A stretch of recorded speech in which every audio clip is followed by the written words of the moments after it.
And a very good morning to you. This is BBC Radio London, and it's Petrie here with you through until 7 o'clock this Tuesday morning. Well, today is World Mental Health Day, and we've certainly heard a lot about that here in London, and we've certainly seen a lot about it from our younger royals talking about mental health. It does seem to be talked about more. We certainly talk about it more on BBC Radio London, and it's sort of a quarter of the people in the UK will at some period in their life experience a mental health problem. To mark the day, a book by a popular children's author, Johnny Zucker, is being republished to raise money for the mental health charity Mind. Well, Johnny Zucker lived with depression for over 2 decades and tragically took his own life last November.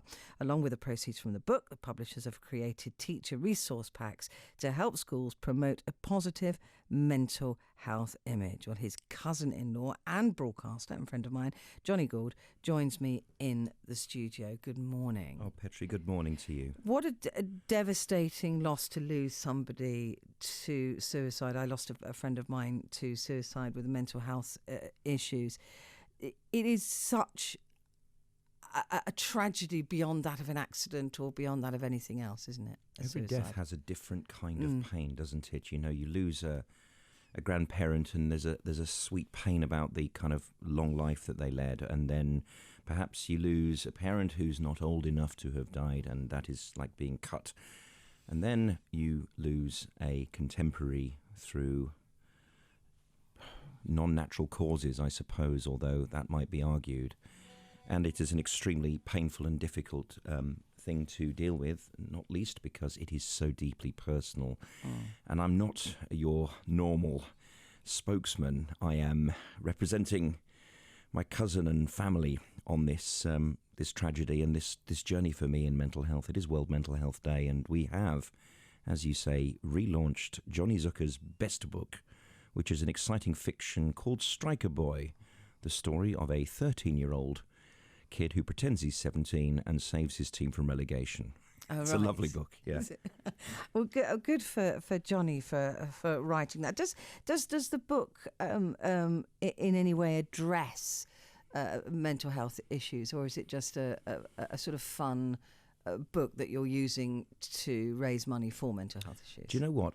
Johnny's life in professional terms was dedicated to boys' literacy, and it's a very male relationship. It is between a father and son who've lost their wife and their mother. Oh. So actually, on another level, it is a very beautiful book about the touching relationship between father and son. And when Johnny wrote this, which was, about 12 years ago, if you recall, there was a genre of man and boy relationship movies, weren't there? It was that era. It was like Cinema Paradiso, and there were other movies as well. Il Postino, a lot of Italian films had this father and son relationship. So on one level, it's about football and playing Manchester United and scoring a hat-trick and all that wonderful stuff for me.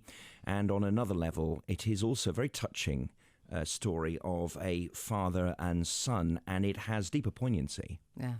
Because Johnny took his own life.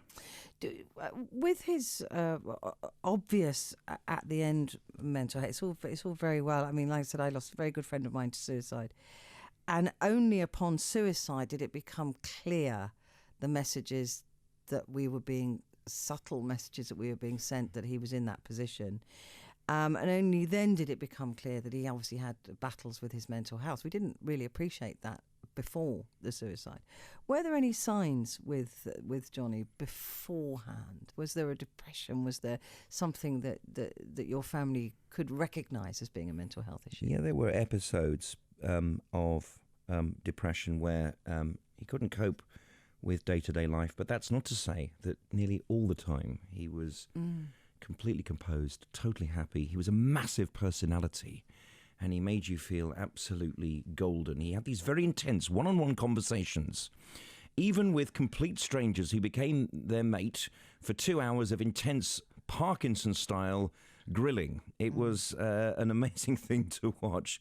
And he was a great guy, which is what makes this all the more enraging. The fact that this illness overtook him and he could no longer function at all times. But again, I must stress that he was a great father all the time to his boys, Jake, Ben and Izzy, and his wife, Dr. Fiona Starr, my cousin. And he never gave up the dream of playing for Arsenal in his Muswell Hill house there, staring out at the park. He really, he really had his dreams. He was a great primary school teacher as well. So he kind of, he lived his life. He lived his life. But he left a lot of good. Mental health. I was reading in the paper the other day, a young woman pharmacist, took her own life on holiday. She hanged herself.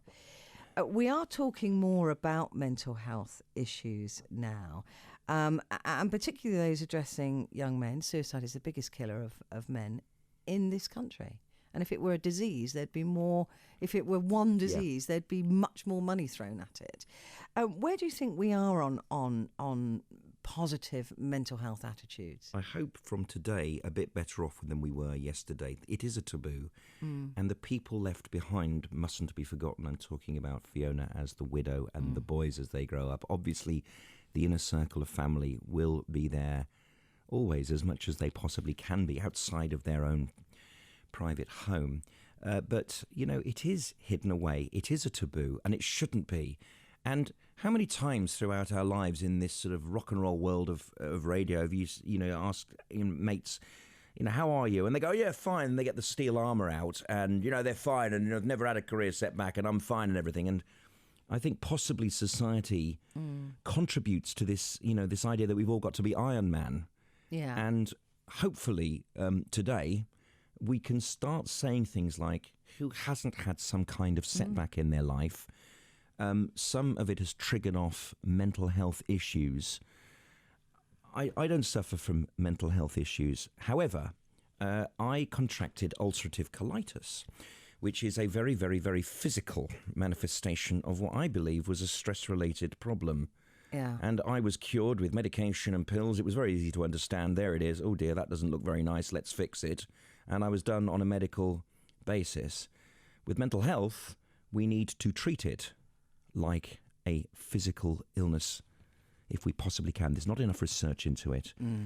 And, there's so many complexities about this, and there's not enough research.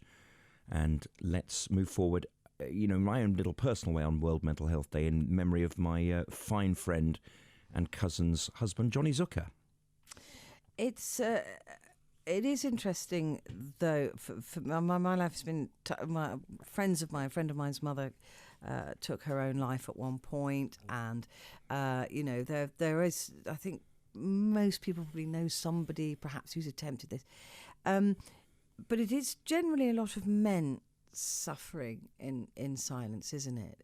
Generally, it would appear that the suicide rates are higher. Women do attempt suicide, but they're not as, I don't want to use the word successful, but they're not able to carry it through in the way that men can.